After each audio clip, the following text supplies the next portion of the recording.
Hi everyone, Ian from DIY Home and Gardening. Next stage on how to create your fuchsia standard. So no point looking at me, let's turn around and look at the plants.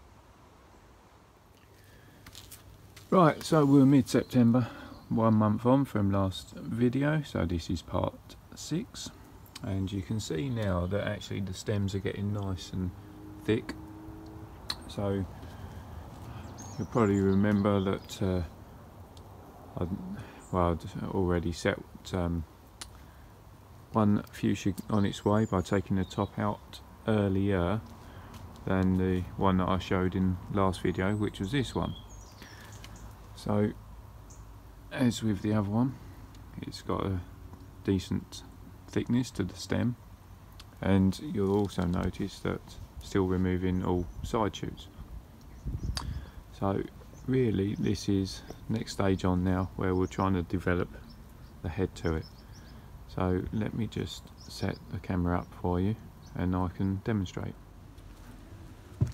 Right, here we're at. So it's that situation, why grow one when you can grow 2 or 3. This was the last one that I was doing, so top's only just been taken out on that. This was the one from previous video where top was taken out, so it's been out for a month, and it may seem hard, but we'll cut it back quite hard again, and that will just encourage this to branch. And then this one here, just cutting back. Again, we'll keep it nice and tight.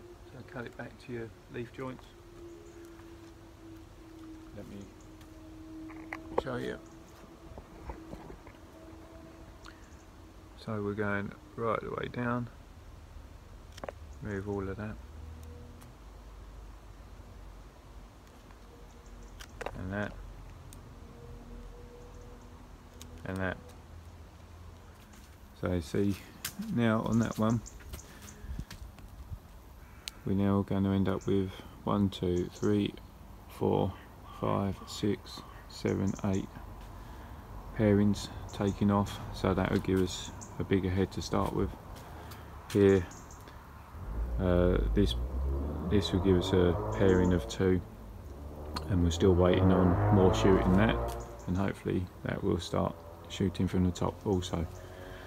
So that's where we're at for middle of September, and to be honest, that's where we'll leave it. There won't be much difference now this year.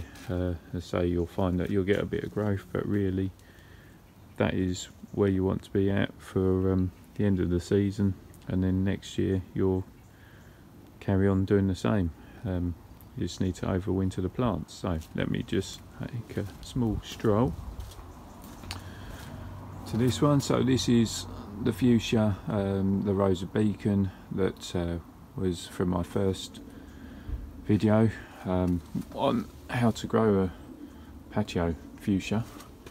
And so at the end of the first year, as in last year 2020, it was at the same stage to where I've just left the others, albeit a fractionally better head because we had that long hot summer, better light levels. But you can see that this year it has been stopped multiple points, which then gives you that thicker head, bigger head, even into the top there.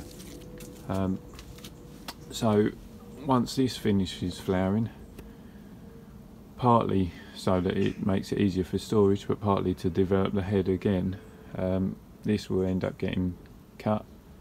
So it will be about a third to a half of the size that it's at the moment, and then that would create your shape for next year. It'll also give you loads of cutting material. So yeah, with any of these snips out, pinching out you're doing, you want to use your cutting material, so you can use that as creating some more ones, which I always tend to do. I'll just take a few and literally create a new cutting by cutting it off at the leaf joint and then stick it in a bit of compost, and propagate your own plants. But anyway, that's where we're at for end of September or middle of September, and that's where we'll leave it. So as always, thanks for watching the video. Hope you found it of interest and use.